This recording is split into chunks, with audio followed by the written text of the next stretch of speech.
В воскресенье 17 мая телеведущий Владимир Соловьев по-своему отработал тему украинских ударов по Москве и другим городам России.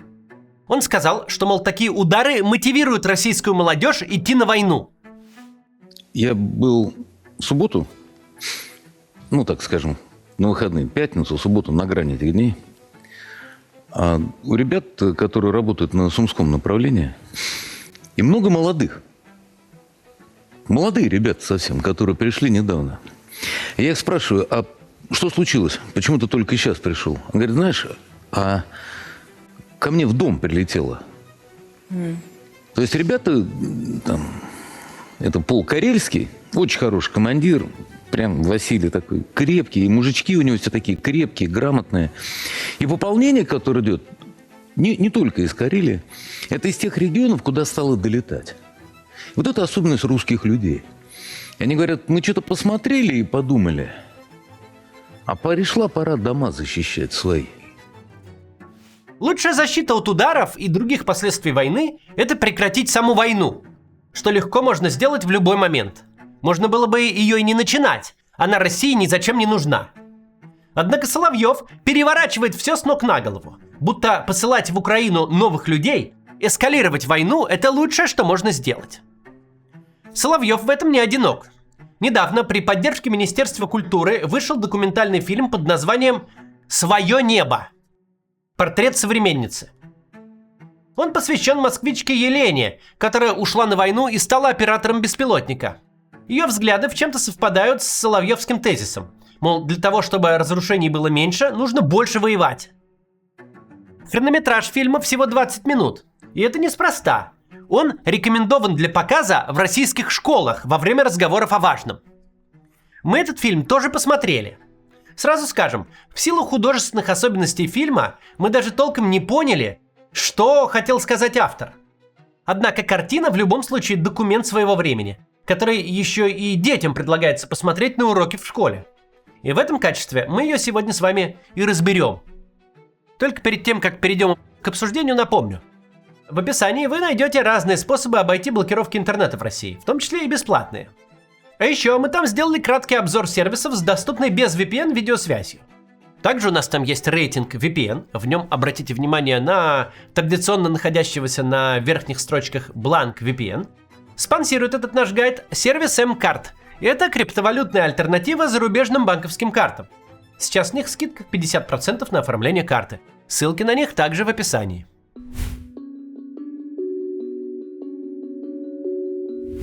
Итак, в фильме фигурируют 3 девушки, ставшие военнослужащими российской армии. 2 второстепенные героини, Екатерина и Валерия. И главное, Елена. Заявлено, что до войны Елена была вполне успешной и состоявшейся, занимала высокую должность в строительном бизнесе. Сейчас же Елена вынуждена заново учиться ходить. Передвигается в основном в инвалидном кресле. У нее сильно обожжены лицо и руки. В фильм, рекомендованный школьникам, включены кадры, которые мы не можем показать здесь, на Ютубе, без цензуры. Там демонстрируется момент, когда в машину, в которой ехала Елена, попал украинский дрон. Из машины выскакивают 3 военных, и 2 из них заживо горят. Елена и ее сослуживец. Такой контент, мягко говоря, неуместен в школьной аудитории. И я не понимаю, почему дети должны такое смотреть. Но какая-то, если можно так выразиться, польза от таких кадров все же есть. В вузах и школах по всей России продолжается кампания по вербовке молодежи в войска беспилотных систем. Обязательная часть агитации – рассказы о безопасной службе вдали от линии боевого соприкосновения. В начале этого года мы вместе с вами изучили документы и доказали, что в действительности никому из завербованных не гарантирована служба именно в беспилотных войсках. Запросто можно оказаться и в штурмовой пехоте. А пример Елены демонстрирует, что именно может ожидать тех, кто все же станет операторами беспилотников. На фронте безопасных должностей нет, а дроновод так и вовсе является приоритетной целью для неприятеля. Героиня фильма к моменту съемок уже 10 месяцев проходила медицинскую реабилитацию. Врачи ей даже не говорят, сколько еще времени понадобится для восстановления. Да и насколько реально вообще восстановиться после таких травм и ожогов, это сказать сложно.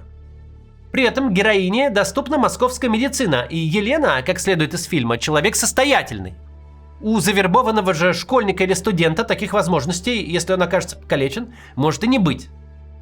Мы уже сказали, фильм этот не просто проанализировать с точки зрения авторского замысла. Какие у него посыл и мораль? Обрывки фраз и кадры сменяют друг друга без какой-либо общей идеи. Но в главном режиссер преуспел, причем неосознанно. У него получилась отличная антиреклама контрактов, которые агрессивно навязывают в образовательных учреждениях. Сейчас быстро прервемся на небольшую рекламу и продолжим. Сейчас очень многие для путешествий удаленно оформляют себе карты зарубежных банков. И бывают они разных видов, виртуальные и пластиковые.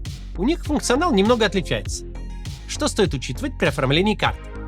Поэтому у компании SkyCards, которая дистанционно оформляет зарубежные карты, есть 3 разных предложения под потребности клиента. Первое, самое популярное, для поездок за границу. Для аренды автомобиля, бронирования отелей. Второе, для оплаты подписок и сервисов. Третье, для жизни за рубежом и регулярных переводов. Еще доступен семейный тариф. Если вы хотите оформить карту еще и члену семьи или другу, это будет гораздо выгоднее. Проконсультируйтесь с менеджером, чтобы узнать подробности и подобрать подходящую карту. Оформят ее всего за несколько дней по заграннику или внутреннему российскому паспорту и доставят в любую страну, где бы вы ни находились. Приложение банка, кстати, доступно на русском языке. Карту любого тарифа можно будет привязать к Apple или Google Pay, а пополнять прямо с российского счета по выгодному курсу. Нам такую карту тоже сделали. Мы протестировали. Все работает. Вот она. Важная деталь.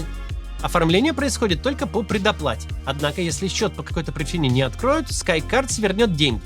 Переходите по ссылке в описании и активируйте скидку до 30% на услуги SkyCards по промокоду CATS. Ну или назовите его менеджеру на консультации, где вы сможете сразу подобрать тариф и задать вопрос. Ссылка для связи с менеджером в описании.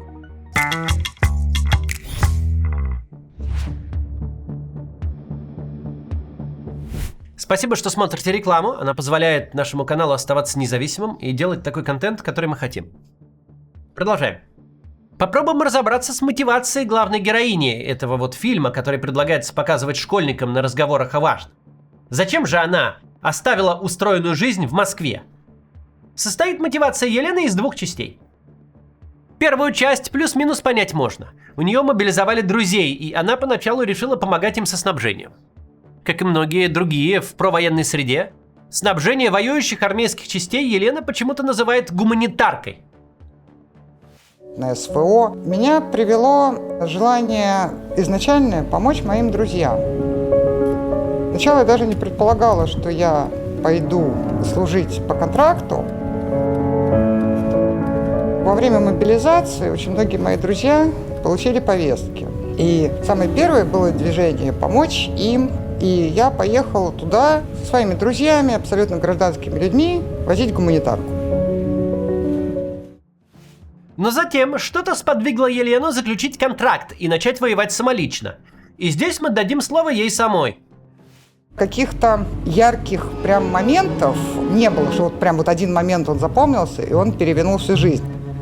Приезжаешь от города к городу, видишь одно и то же. От поселка к поселку, от деревни к деревне. Смотришь на то, что происходит постоянно. То есть не было такого, что вот увидел один прилет. Нет, такого не было.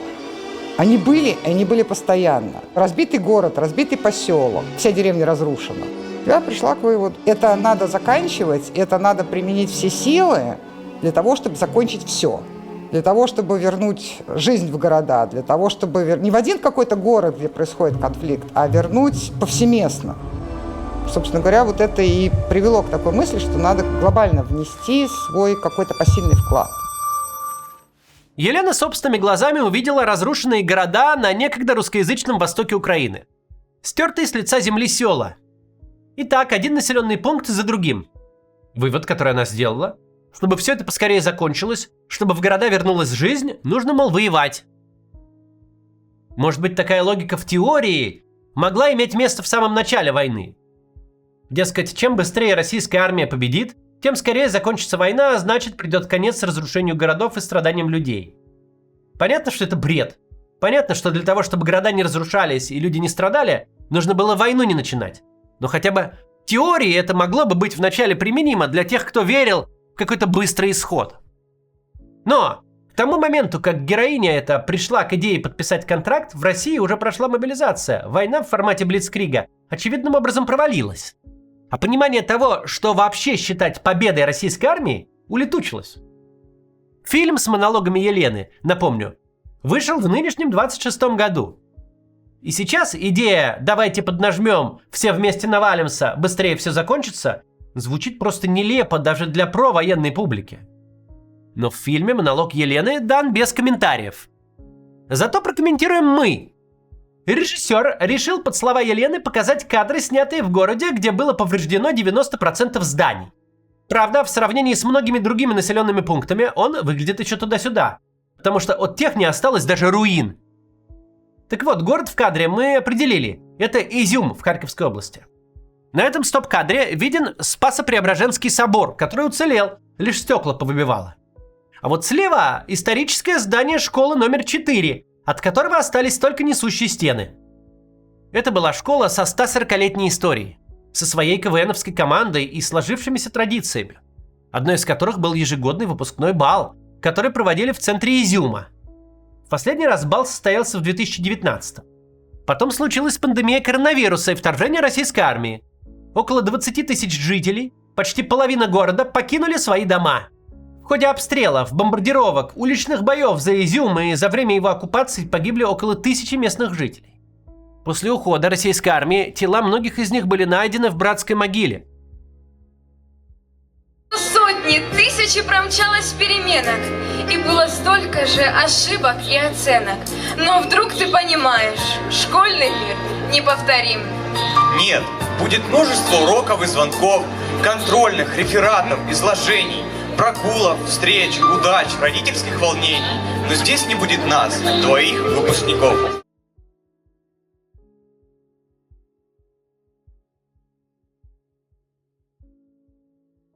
В фильме это СВО, типа «Свое небо», показаны удары по разным городам и поселкам востока Украины.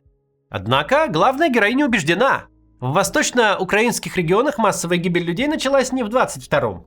Некие убийцы, которых она не называет, орудовали на этих территориях еще, мол, до прихода российской армии. Сейчас будет фрагмент чуть больше минуты. За нами правда. Я сама лично наблюдала колодец ливневой, когда мы из него доставали черепа. То есть мы вот лично вот ручками. И как бы это, они лежали там не месяц, не два, не три, не во время нашего прихода, не в 22-м году. То есть люди, которые начали убивать, они пришли гораздо раньше. Если они бы ушли бы раньше бы, и их бы простили. Ну, такова наша славянская сущность.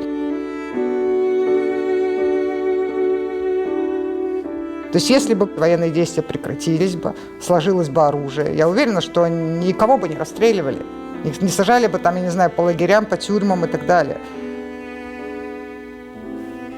То есть война закончилась, все разошлись по своим местам. Но ведь этого не происходит, потому что они упираются, до сих пор упираются. А упираются они почему? Потому что лозунги и пропитка мозгов, она как была, так и есть.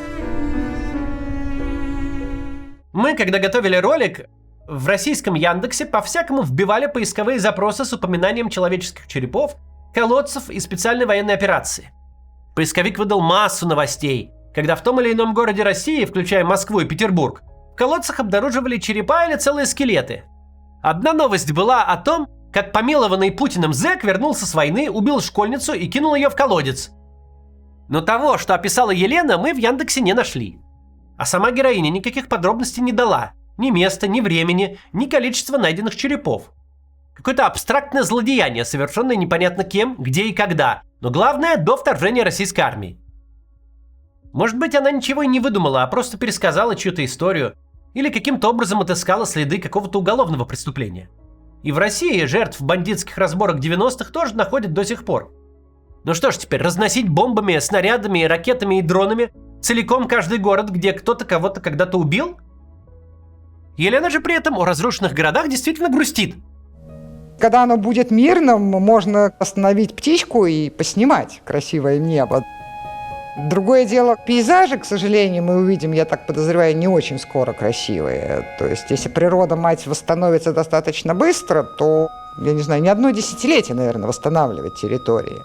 А природа-мать, она быстро, она вернется год-два, и если не будут гореть посадки, если будут поля, на которых не будут взрываться мины, год-два, и территории могут привести свой первоначальный вид. Хочется увидеть мирное небо, свое небо.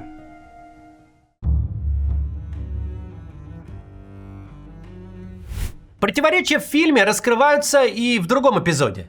Режиссер показывает удары по селам, по домам, где когда-то мирно жили люди. А потом вдруг появляется боевая подруга Елены и поздравляет кого-то с Днем Дружбы. Тут фрагмент опять чуть больше минуты. На всякий случай уточню. Сейчас будет оригинальный монтаж, мы вообще ничего не редактировали.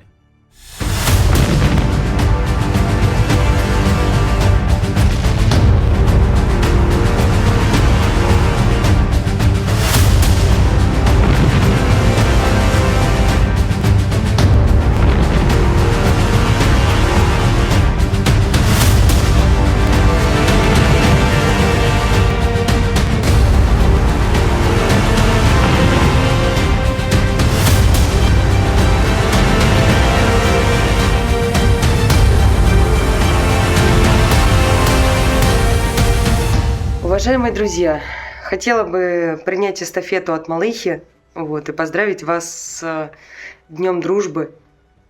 Дружба – это в наше время очень важно, особенно когда она настоящая и искренняя, и люди поддерживают друг друга, то это стоит очень-очень много, больше, чем всякие деньги, золото и богатство.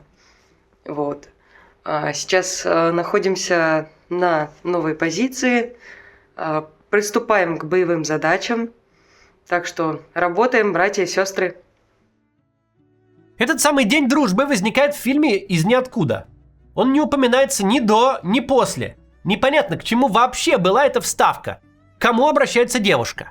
Фильм призван сводить школьников с ума не только больными идеями, но и такими бессвязными обрывками фраз. Мы не раз говорили, что путинский способ индоктринации школьников хуже, чем советский. Советская пропаганда была лицемерна, но хотя бы обладала какой-то внутренней логикой. Сейчас же детей пичкают просто потоками сознания в стиле супругов Цыгановых и Никиты Михалкова, от которой у взрослого-то человека крыша может поехать. Однако есть в фильме момент, который лучше всего оценят именно школьники. Им по программе положено изучать роман Пушкина «Дубровский», где в ключевой момент кузнец Архип сжигает заживо запертых в доме людей, но видит на крыше кошку и бросается ее спасать, потому что кошку ему жалко. Героиня фильма Елена, как тот кузнец, убивала дронами людей, напрямую участвовала в уничтожении целых городов и сел, но среди руин и пепелищ то белочку пожалеет, то кошечку. Привет, подружка. Блин, орехов надо. Пришла. Без души человек становится роботом. У любого человека душа была и будет. А мы тут с котиками лазим. Тут прям норы огромнейшие. Да, котик? У всех есть свои котики. У нас тоже есть котик. Фотографии котиков — это у меня уже несколько лет коллекция. Котики, они вообще всегда милые создания, неважно, где они находятся. Что ты такая недовольная? А кушать хочешь? Что тут можно сказать? Я очень надеюсь, что в учебном заведении, где учитесь вы или ваши дети, этот жуткий фильм показывать не будут. Но если все-таки покажут, важно сделать правильные выводы. Главная героиня, отказавшись от мирной жизни, потеряла здоровье сама. Лишила здоровья, жизни и собственного жилья других людей, которые ничего дурного ни ей, ни кому-либо еще не сделали. Ее идея, что, мол, давайте просто довоюем эту войну и тогда все закончится, не выдерживает проверки временем. Война идет 5-й год, и с такой логикой может продолжаться до бесконечности. Никто толком объяснить не может, зачем вообще ее вести. Включая режиссера ленты, которому, как и всякому провоенному агитатору, сказать на самом деле нечего. До завтра. Ну, а так 10 месяцев борьбы, чтобы поправить свое здоровье, естественно, для того, чтобы вернуться назад. Это по-любому, это даже не обсуждается, это я вернусь в любом случае. Через сколько времени мне даже сейчас врачи не говорят. Просто надо. Просто, как бы, если я хочу дальше двигаться, то надо просто бороться.